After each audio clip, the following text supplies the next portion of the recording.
Selamat malam.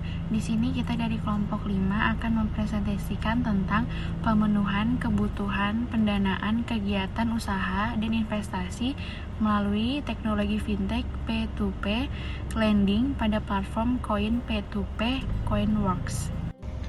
Kelompok kami terdiri dari Bea Mafida, Patricia Edita, Azhar Sari, Ratnasari Adi, Wida Basani, Revina Nur Aurelin, Larasati Nurul Iman, dan Christopher Hermanus Hinadaka.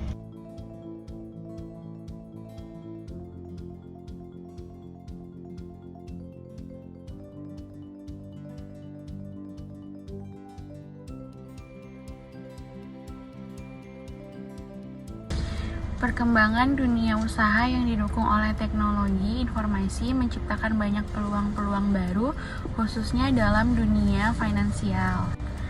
Perkembangan teknologi khususnya di dunia finansial melahirkan financial technology atau fintech yang terus bermunculan.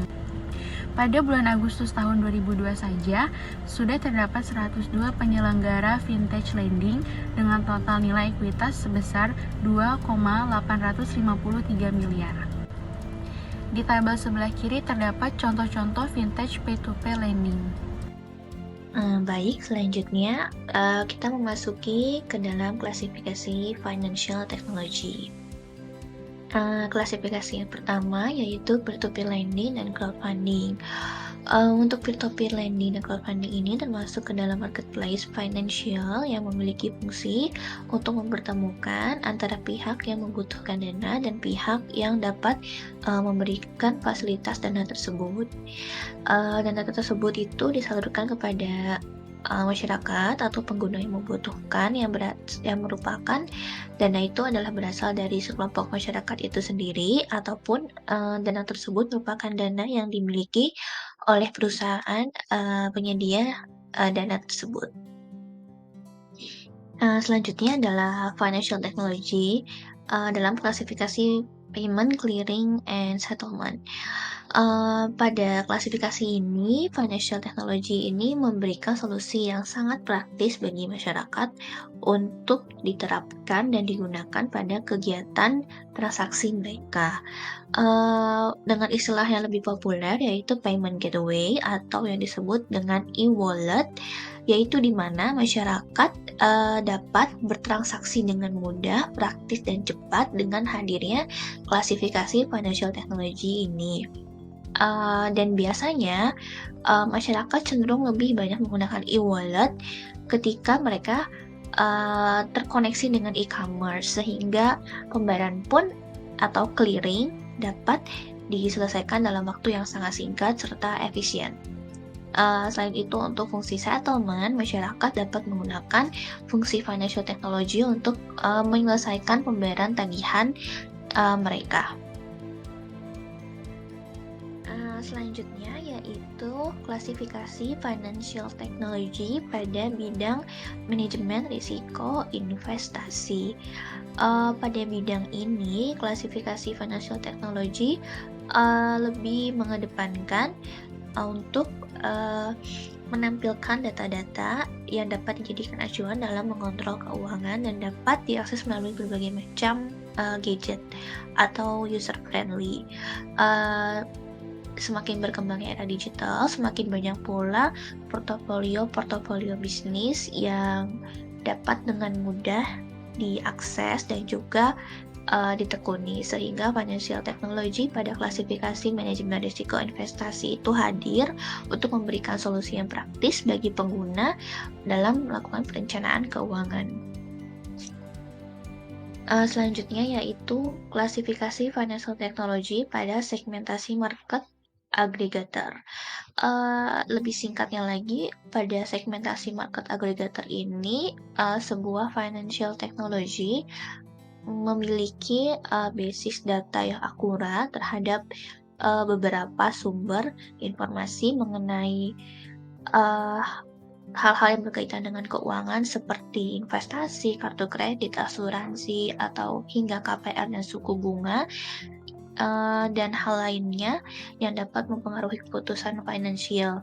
Sehingga pengguna financial technology pada klasifikasi ini dapat memiliki perbandingan sebelum mereka mengambil keputusan keuangan yang baik itu jangka pendek maupun jangka panjang.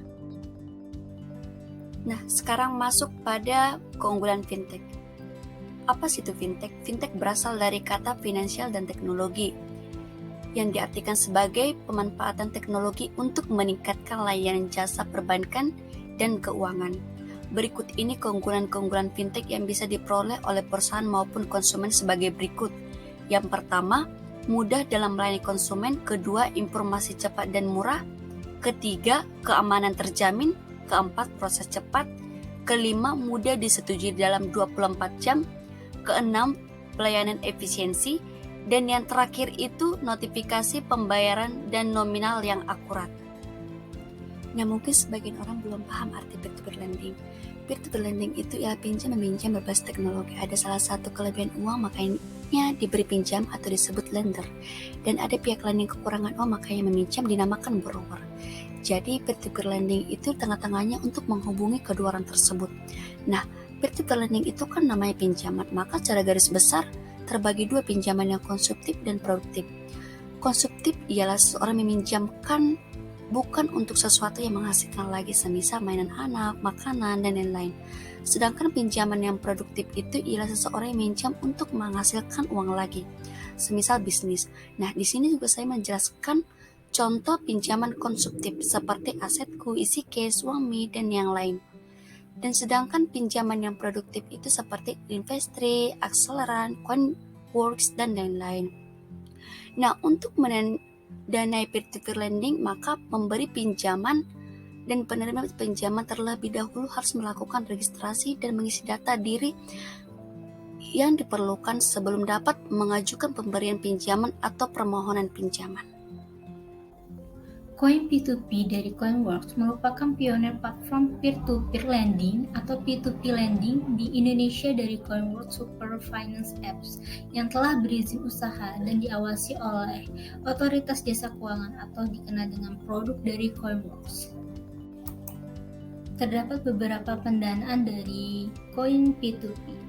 Yang pertama yaitu invoice financing atau pendanaan modal usaha bagi UKM Indonesia dengan menggunakan invoice piutang sebagai pinjaman.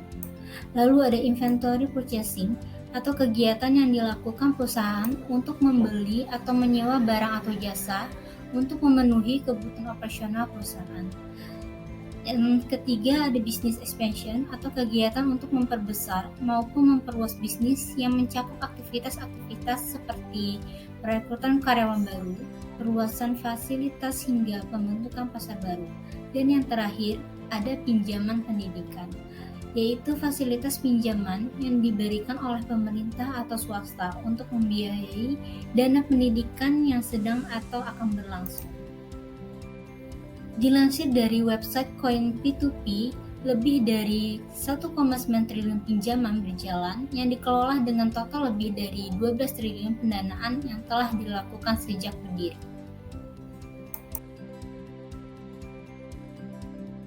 Produk pendanaan selanjutnya yang akan saya jelaskan adalah invoice financing. Di sini, invoice financing merupakan produk yang menjadi solusi bagi para pelaku usaha ketika pelaku usaha itu ada kebutuhan dana atas suatu pekerjaan atau tagihan yang masih belum terbayarkan. Produk ini memberikan layanan dengan bunga yang beragam dan dinilai berdasarkan faktor risiko. Dan pada umumnya, invoice financing ini memiliki risiko yang lebih rendah. Mengapa? Karena transaksi penjualannya sudah jelas terjadi dan invoice itu sudah diterima oleh customer. Jadi pelaku usaha tinggal menunggu invoice tersebut dibayarkan oleh customer. Dan bagi pemilik usaha, produk ini dapat menjadi solusi karena hasil penjualan tidak mengendap terlalu lama dan bisa digunakan untuk usaha atau program berikutnya. Sementara bagi investor, produk ini dapat menjadi peluang karena return yang didapat masih lebih tinggi dari bunga dengan risiko yang masih Baik, selanjutnya adalah supply chain financing. Supply chain financing sendiri adalah pembiayaan modal usaha bagi para pemilik bisnis dengan cara membeli stok barang ataupun jasa kepada supplier. Pembiayaan ini merupakan pembiayaan yang bisa dilakukan dalam dunia perbankan. Jaminan dari pembiayaan supply chain financing sendiri umumnya aset bagi modal awal usaha ataupun purchase order dari penjualan yang membutuhkan modal. Supply chain financing sendiri dapat menjadi solusi bagi pelaku usaha karena dapat meningkatkan kapasitas stok ataupun melakukan penjualan untuk memenuhi purchase order yang ada, sehingga dapat menjadi akselerasi bagi usaha yang dibangunnya.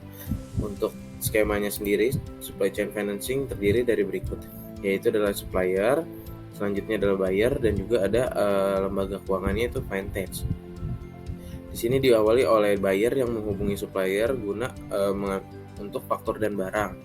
Selanjutnya, buyer menghubungi Vintage sebagai lembaga keuangan dan akan diberikan daftar hutang yang disetujui oleh pihak Vintage dan biasanya dikirim melalui elektronik email. Lalu selanjutnya nanti akan pihak lembaga keuangan atau Vintage akan melakukan pembayaran sesuai faktur yang telah disetujui oleh pihak lembaga keuangan tersebut atau financial teknologi tersebut.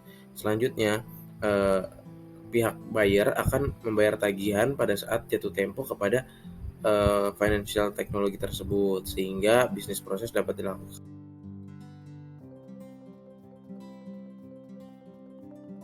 Manajemen resiko dengan sistem grading. Nah, jadi kalau misalkan di Coinworks itu ada grade-grade-nya. Apa saja sih yang melatar belakang grade-grade tersebut? Yang pertama itu adalah resiko usaha, yang kedua itu adalah credit story, dan yang ketiga itu adalah sustainability. Nah, sekarang kita akan beralih ke grade-grade-nya dulu. Tadi kan ada grade A sampai dengan grade E ya. Yang pertama itu yang akan saya bahas itu adalah A1 sampai dengan A5. General for lender itu adalah 11% dengan 11% sampai dengan 20%, dengan dana protection-nya itu adalah 100%. Jadi misal dana protection itu gini, kalau misalkan usahanya itu gagal, maka si Coinworks itu harus mengembalikan sebesar 100% jika kita mengambil grade A. Selanjutnya itu ada grade B1 sampai dengan B5.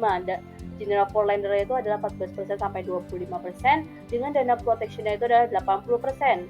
Lalu selanjutnya ada C1 sampai dengan C5. General for lender itu adalah 17% sampai dengan 30%, dengan dana protection-nya itu adalah 60%. Selanjutnya ada D1 sampai dengan D5, general for lender itu adalah 21% sampai dengan 35%, dengan dana protection-nya itu adalah 40%. Selanjutnya itu ada E1 sampai dengan E5, dengan general for lender itu adalah 24% sampai dengan 40%, dengan dana proteksinya itu adalah 20%. Nah, jadi yang E ini adalah yang sangat beresiko. Racunnya itu besar, tapi beresikonya juga besar. Makanya kenapa Coinworks itu hanya memproteksi dananya sebesar 20% dari dana yang sudah kita berikan ke mereka, seperti itu.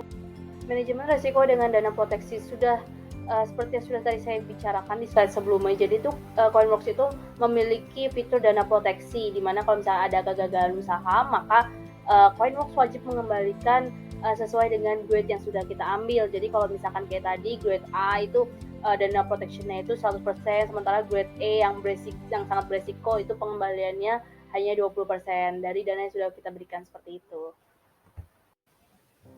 Sebelum kita mengakhiri presentasi ini, mari kita ringkas beberapa hal mengenai fintech P2P lending. P2P lending mempunyai istilah lain, yaitu simpan meminjam berbasis teknologi.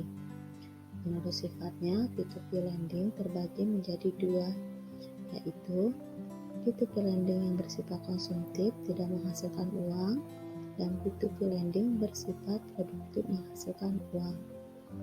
P2P lending produktif terbagi menjadi tiga jenis: invoice financing, merchant financing, dan business loan. Dari ketiga P2P ini, invoice financing yang memiliki supply dan demand jelas serta risiko lebih kecil. Di platform Coin P2P lending terdapat dana proteksi untuk meminimalisir gagal bayar pada transaksi P2P lending. Hal berikutnya yang akan kita ringkas yaitu keunggulan dari fintech P2P lending. Yang pertama, prosesnya cepat dan praktis. Yang kedua, turut membantu pertumbuhan ekonomi lokal dan internasional. Sekian presentasi dari kelompok 5. Terima kasih.